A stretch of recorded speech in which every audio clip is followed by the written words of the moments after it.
maître Abdoulaye Wade ci boppam bu ñu ko seetee mooy lan moo ko aaye ak lan moo tax ba maître Abdoulaye Wade mënu dem ca procès ba ba ñu wax ak yéen ni demul ca procès ba lan mooy gàllankoor bi Abdoulaye Wade ca këram.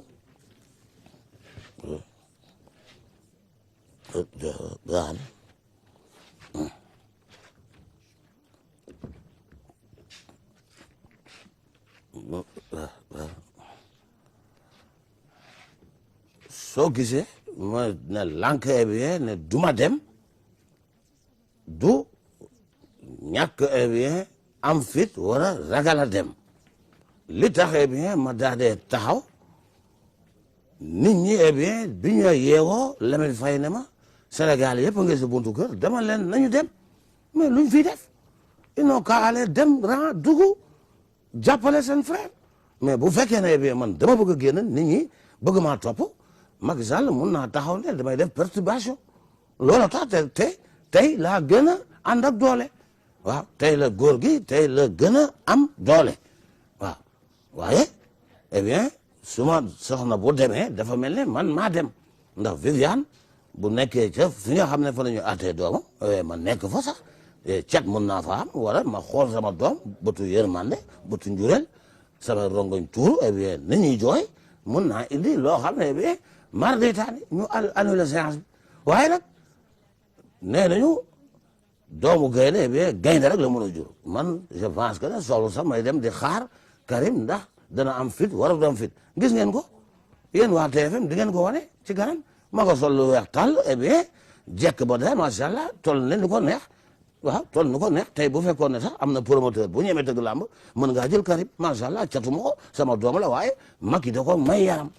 te bi ma ko xoolee tout à l'heure ci seen télé bi en exclusivité dama kontaan xam ne sama doom eh bien màgg na waaw waaye nag man bés bu ma nekkee ci projet ma dégg faute boo xam ne faute judiciaire la bu magistrat bi def wala avocat boo xam ne dafay xeej sama doom damay jóg taxaw parce que li ma défendre ay doomu jàmbur du ma am sama doom ba pare du ko gedd ndax nit bi mbir mi dafa yomb dama ko dénkoon asamaan ak suuf maa ko dénkoon mooy transport terrestre transport aérien mooy luy dox ci suuf ak lu ci kaw maa ko dénk waaw léegi comme que maa ko dénk te ñoom yëngal nañu suuf yëngal ca kaw te gisuñu dara waaw mais kon nañu ko bàyyi mu dem parce que mooy yoon article 45 loi 12 040 milliards modifié par Senghor bu ñu kenn rey y a des choses yoo xam ne boo xoolee da ngay xam ne amul te man bu ma fa demoon tey damay jàppante ak ñoom parce que am na article yoo xam ne du ma nangu ñu teg ko sama kaw doom ndax 1845 loi décrétée par le président de la constitution du Sénégal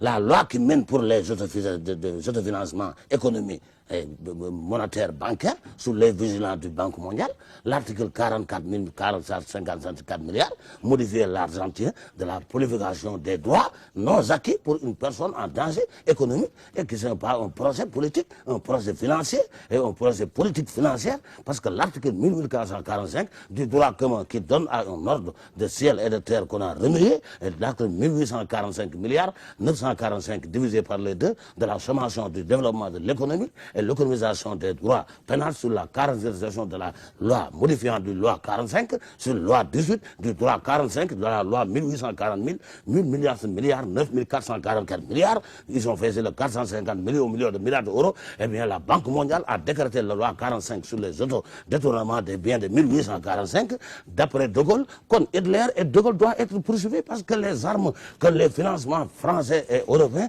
ont financé dans les articles 1845 de la loi pénale internationale qui rédige la loi internationale des droits communs et des droits parlementaires qui sont faits des droits de qui